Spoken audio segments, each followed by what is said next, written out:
Tapi yang perlu dipahami adalah, pada dasarnya, mereka semua adalah makhluk mental. Ada yang terbentuk secara alami, seperti ada yang sengaja diciptakan oleh orang-orang dengan kemampuan magis tingkat tinggi.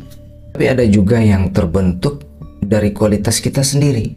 Ketika seseorang mati dalam keadaan tak tercerahkan, dia hidup dalam dimensi astral dengan lapisan badan mentalnya, sehingga arwah yang tadinya mengalami nuansa surga, pada suatu titik akan mengalami nuansa neraka juga. Begitu pula sebaliknya.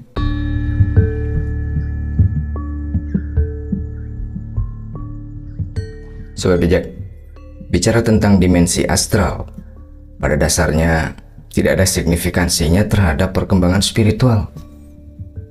Bahkan meskipun kita bisa terhubung ataupun berinteraksi dengan entitas-entitas astral itu, bukan berarti kita mengalami peningkatan spiritual. Dimensi astral hanyalah dimensi lain yang eksis dalam berbagai bentuk, lapisan, dan mekanisme survive yang berbeda, yang tidak ada urusannya dengan upaya peningkatan spiritualitas kita. Dan yang pasti, itu bukanlah dimensi spiritual. Tapi ya, dimensi astral bisa mempengaruhi dimensi kita, dan begitu juga sebaliknya. Karena dimensi ini juga bagian dari ekosistem alam. Dan kesalahpahaman terhadap dimensi astral ini malah bisa mengakibatkan distorsi kesadaran yang cukup signifikan. Karena kesalahpahaman itu bisa membuat orang membentuk kesan mental, mengekspresikan emosi, atau melakukan sesuatu yang tak perlu. Seperti mereka yang berpikir bahwa itu adalah dimensi yang menakutkan, karena dihuni oleh makhluk-makhluk tak kasat mata yang mengerikan. Ada yang malah buang-buang waktu dan energi untuk menjelajahinya karena penasaran. Sayangnya, mereka tak akan benar-benar memahami dimensi astral ini cuma dengan bermodalkan penglihatan gaib ataupun kemampuan ngerogoh sukmo. Tanpa terhubung dengan guru sejati, yang bisa orang temukan pada dimensi astral ini hanyalah manipulasi dari sekumpulan kesan mental dan energi. Mungkin orang itu melihatnya dalam suatu bentuk atau wujud. Mungkin juga dia menyaksikan penampakan suatu aktivitas. Tapi ketahuilah, semua itu cuma ilusi. Tapi pahamilah juga, ketika aku bilang ilusi, aku tidak bilang entitas-entitas itu tidak ada. Hanya saja, bentuk-bentuk yang tampak seringkali bukanlah apa yang sebenarnya. Sama seperti wujud jasmani kita, yang sejatinya hanyalah ilusi yang terbentuk oleh pancabuta dan struktur karma. Wujud mereka pun hanyalah ilusi. Bedanya adalah mereka mewujud dengan partikel yang lebih halus, dan mereka tak akan melakukannya sepanjang waktu, karena melakukan penampakan atau mewujud menguras banyak energi dan bisa merugikan mereka. Itulah kenapa orang yang penglihatannya sudah peka pun belum tentu bisa melihat wujud makhluk-makhluk astral itu setiap waktu, meskipun dia bisa mendeteksi keberadaannya. Di samping itu, penampakan yang lebih sering terjadi hanyalah manipulasi pikiran saja, di mana entitas-entitas itu memanipulasi pikiran seseorang untuk memvisualisasikan apa yang mereka ingin perlihatkan pada orang itu, entah dengan tujuan meneror atau memberi suatu petunjuk. Intinya, mengalami kontak dengan entitas astral dalam keadaan pikiran yang dipenuhi prasangka dan kesan-kesan mental lainnya. Apalagi ketika perasaannya diliputi oleh emosi yang berfrekuensi rendah. Ini bisa memberi para makhluk astral itu kemudahan untuk menciptakan ilusi. Itulah kenapa penting untuk menjadi hening dan terhubung dengan guru sejati. Ini akan membuat kita melihat dan memahami segala sesuatu dengan lebih jelas. Selain itu, kesalahpahaman yang lebih parah lagi adalah ketika orang-orang menganggap hal-hal semacam ini sebagai spiritual. Dianggap bisa mendekatkan mereka pada penemuan akan kesejatian. Sehingga ketika orang-orang tertarik mendalami spiritualitas melalui penelusuran dimensi astral, bukannya mereka makin dekat dengan pencerahan, mereka malah makin terdistorsi oleh dimensi yang jauh lebih ilusif ini. Karena pada dasarnya dimensi astral itu merupakan dimensi mental.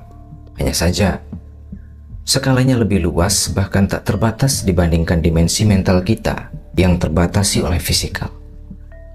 Maka pahamilah bahwa kita sebagai mikrokosmos yang dalam spiritualitas Bali disebut dengan istilah buana alit. Selain memiliki lapisan badan fisik, kita juga punya lapisan badan mental dan beberapa lapisan badan lain, sebagaimana yang kita pernah bahas di konten terdahulu. Maka begitu juga dengan makrokosmos atau buana agung, yaitu semesta, memiliki lapisan fisikal dan material dalam berbagai bentuk, seperti planet, bulan, bintang, partikel, dan sebagainya. Bahkan badan jasmani kita pun sejatinya merupakan bagian dari lapisan fisik semesta juga. Selain itu, ada juga beberapa lapisan atau dimensi lain dari semesta yang lebih halus hingga tak kasat mata, yang mana dalam konteks ini lapisan yang akan kita bahas hanyalah dimensi astral saja. Ini merupakan dimensi yang menampung seluruh kesan mental dari orang-orang yang sudah meninggal atau kesan mental yang terbentuk melalui mimpi, termasuk rekam jejak aksi segala makhluk yang melibatkan pikiran, emosi, juga energi dengan intensitas yang tinggi. Dan secara garis besar, dimensi astral ini terbagi menjadi dua. Ada yang nuansanya positif atau ketuhanan, dan ada yang bernuansa negatif atau kehantuan. Tapi sebelum aku lanjut, supaya tidak terjadi kesalahpahaman tentang ketuhanan dan kehantuan ini, khususnya bagi yang belum nonton kontenku yang sebelumnya, nanti kalian bisa menyimak video yang linknya aku cantumkan di kolom deskripsi. Itu pun kalau kalian juga ingin mendapatkan pemahaman yang lebih luas dan mendalam terkait Tuhan dan hantu. Sekarang kita lanjut dulu, mulai dari dimensi astral yang bernuansa ketuhanan. Penghuninya adalah arwah leluhur yang tersucikan, malaikat, dewa-dewi, dan sejenisnya. Sedangkan yang bernuansa kehantuan dihuni oleh para arwah penasaran, jin, setan, siluman, iblis, dan lain-lain. Tapi yang perlu dipahami adalah pada dasarnya mereka semua adalah makhluk mental. Ada yang terbentuk secara alami seperti para arwah, jin, setan, dan siluman. Ada yang sengaja diciptakan oleh orang-orang dengan kemampuan magis tingkat tinggi seperti para dewa-dewi dan iblis. Tapi ada juga yang terbentuk dari kualitas kita sendiri yang bermanifestasi secara bawah sadar, seperti yang dikenal sebagai malaikat penjaga atau sedulur papat. Ya, mereka bukanlah makhluk independen. Orang-orang yang bisa melihat malaikat penjaga atau sedulur papatnya tanpa disadari sebenarnya mereka sedang memvisualisasikan atau bahkan berinteraksi dengan kualitas bawah sadar mereka sendiri. Maka sekali lagi, pahamilah bahwa apapun jenis entitas astral itu dan bagaimana mereka terbentuk, pada dasarnya mereka hanya perpaduan dari berbagai kesan mental, kualitas, dan energi yang wujudnya cuma ilusi. Sebab itulah kita tak perlu membahasnya terlalu spesifik, karena tak ada signifikansinya dengan upaya peningkatan spiritualitas kita.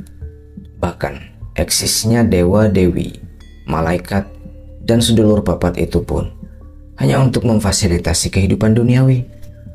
Yang salah-salah malah membuat orang jadi semakin manja dengan hanya mengharapkan bantuannya. Lebih-lebih bagi mereka yang terlena dalam kejayaan duniawinya dan merasa semakin terfasilitasi, kesadarannya akan makin terdistorsi dan menjauhlah dia dari dirinya yang sejatinya adalah rohani. Selain itu, apa yang dikenal sebagai surga dan neraka sejatinya pun hanyalah proyeksi suatu kesan mental dari orang yang sudah meninggal. Mereka yang dalam kematiannya diliputi kesan mental yang positif akan memproyeksikan nuansa yang dipenuhi keindahan, sedangkan mereka yang dalam kematiannya diliputi oleh kesan mental yang negatif akan memproyeksikan nuansa yang dipenuhi fenomena mengerikan. Tapi yang perlu dipahami sekali lagi adalah surga dan neraka itu bukanlah suatu dimensi yang tersendiri, melainkan hanya proyeksi dari mentalitas orang yang sudah mati. Siksaan dan kenikmatan yang dirasakan di sana pun hanyalah manipulasi dari kesan mental saja. Pengalaman surga dan neraka tak ubahnya seperti mimpi indah dan mimpi buruk, hanya saja intensitasnya berlipat ganda. Karena pengalaman mental orang yang sudah mati tak dibatasi lagi oleh sensasi fisikal, maka ketahuilah, saat seseorang masih memiliki badan jasmani, ketika dia mengalami penderitaan di mana pikirannya dinaungi oleh bayang-bayang rasa bersalah atau berbagai pengalaman hidup yang tak menyenangkan, saat intensitasnya meningkat, vibrasi energinya akan mengacaukan kinerja sistemnya, lalu mengganggu kestabilan dan ketahanan fisiknya. Entah dia jadi jatuh pingsan, sakit kepala, merasa mual, atau siksaan fisik lainnya.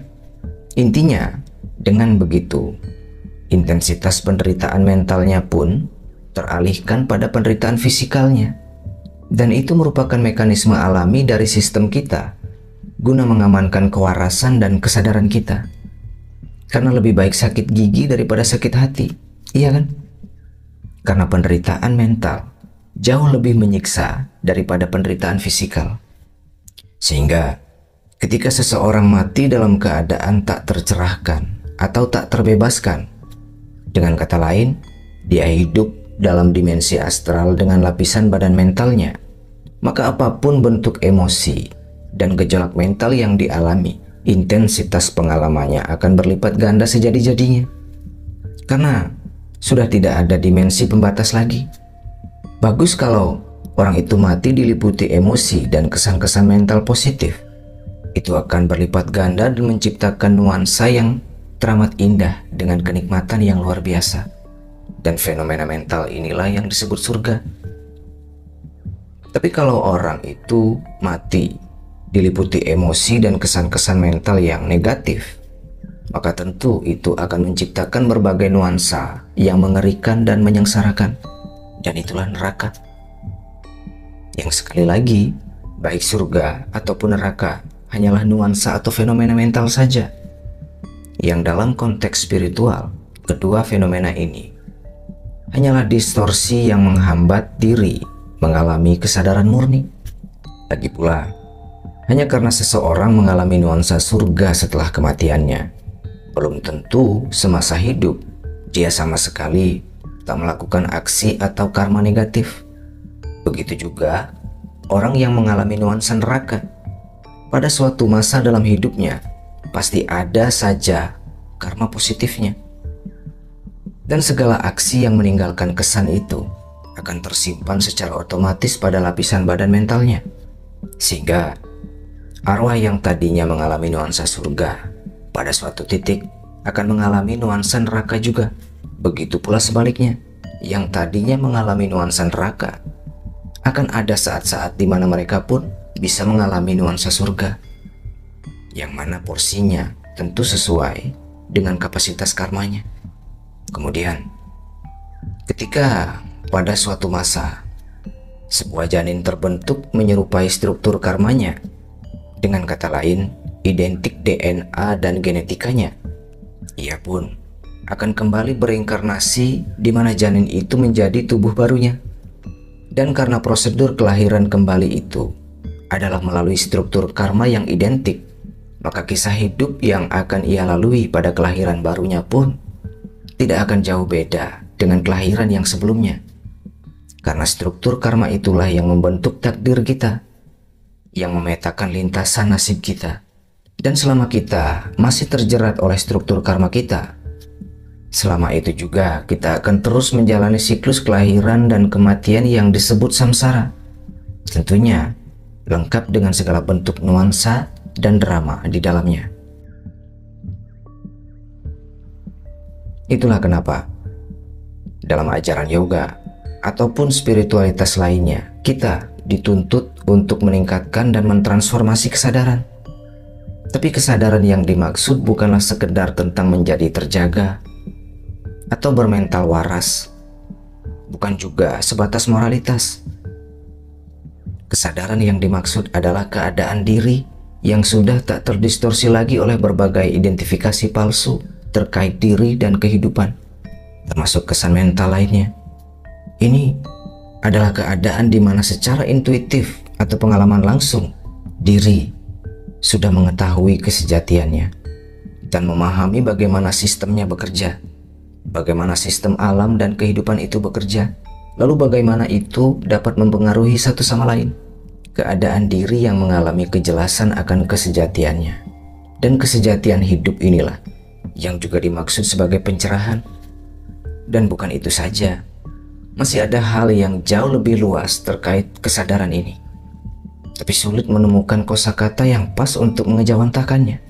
Yang jelas, dengan menjadi sadar, kita bisa tahu cara untuk tetap terlibat dalam suatu aksi tanpa meninggalkan jejak karma.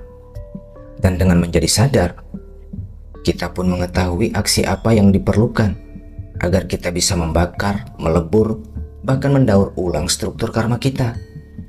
Maka, dengan kata lain, kesadaran juga menjadikan kita mampu menentukan takdir kita sendiri.